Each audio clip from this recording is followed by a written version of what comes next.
suivait, et n'ayant sur le corps qu'un drap, on se saisit de lui. Mais il lâcha son vêtement et se sauva tout nu. Ils emmenèrent Jésus chez le souverain sacrificateur, où s'assemblèrent tous les principaux sacrificateurs, les anciens et les scribes. Pierre le suivit de loin jusque dans l'intérieur de la cour du souverain sacrificateur. Il s'assit avec les serviteurs et il se chauffait près du feu.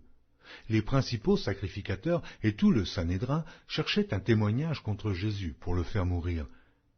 Et ils n'en trouvaient point, car plusieurs rendaient de faux témoignages contre lui, mais les témoignages ne s'accordaient pas. Quelques-uns se levèrent et portèrent un faux témoignage contre lui, disant « Nous l'avons entendu dire, je détruirai ce temple fait de main d'homme, et, en 3 jours, j'en bâtirai un autre qui ne sera pas fait de main d'homme. » Mais même sur ce point-là, leur témoignage ne s'accordait pas. Alors, le souverain sacrificateur, se levant au milieu de l'assemblée, interrogea Jésus et dit « Ne réponds-tu rien? Qu'est-ce que ces gens déposent contre toi ?» Jésus garda le silence et ne répondit rien. Le souverain sacrificateur l'interrogea de nouveau et lui dit « Es-tu le Christ, le Fils du Dieu béni ?» Jésus répondit « Je le suis. Et vous verrez le Fils de l'homme assis à la droite de la puissance de Dieu et venant sur les nuées du ciel. » Alors le souverain sacrificateur déchira ses vêtements et dit « Qu'avons-nous encore besoin de témoins? Vous avez entendu le blasphème, que vous en semble ?» Et tous le condamnèrent comme méritant la mort. Et quelques-uns se mirent à cracher sur lui, à lui voiler le visage et à le frapper à coups de poing en lui disant « Devine !» Et les serviteurs le reçurent en lui donnant des soufflets. Pendant que Pierre était en bas dans la cour, il vint une des servantes du souverain sacrificateur.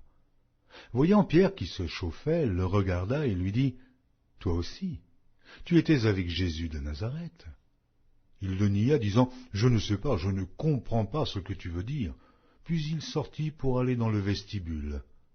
Et le coq chanta.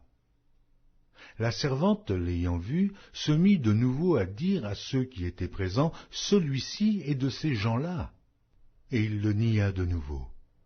Peu après, ceux qui étaient présents dirent encore à Pierre « Certainement, tu es de ces gens-là, car tu es galiléen. » Alors il commença à faire des imprécations et à jurer « Je ne connais pas cet homme dont vous parlez. » Aussitôt, pour la seconde fois, le coq chanta. Et Pierre se souvint de la parole que Jésus lui avait dite. « Avant que le coq chante 2 fois, tu me renieras 3 fois. » Et en y réfléchissant, il pleurait. Marc, chapitre 15. Dès le matin, les principaux sacrificateurs tinrent conseil avec les anciens et les scribes et tout le Sanhédrin, et après avoir lié Jésus, ils l'emmenèrent et le livrèrent à Pilate. Pilate l'interrogea. « Es-tu le roi des Juifs ?» Jésus lui répondit, « Tu le dis. » Les principaux sacrificateurs portaient contre lui plusieurs accusations. Pilate l'interrogea de nouveau, « Ne réponds-tu rien? Vois de combien de choses il t'accuse. » Et Jésus ne fit plus aucune réponse, ce qui étonna Pilate. À chaque fête, il relâchait un prisonnier, celui que demandait la foule. Il y avait en prison un nommé Barabbas avec ses complices, pour un meurtre qu'il avait commis dans une sédition.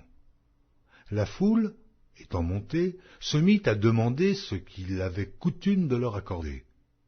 Pilate leur répondit, « Voulez-vous que je vous relâche le roi des Juifs ?» Car il savait que c'était par envie que les principaux sacrificateurs l'avaient livré.